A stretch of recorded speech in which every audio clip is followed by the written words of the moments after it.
dalam rangka mengantisipasi arus balik untuk Lebaran 2022, kami Polres Aceh Jaya telah melakukan beberapa upaya.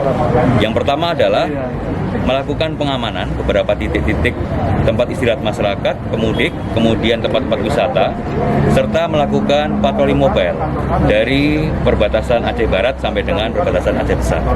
Dan tentunya kita berharap upaya-upaya tersebut bisa menurunkan angka kecelakaan, kemudian yang kedua bisa memberikan rasa kenyamanan kepada masyarakat sehingga mereka bisa mudik dengan aman dan sehat.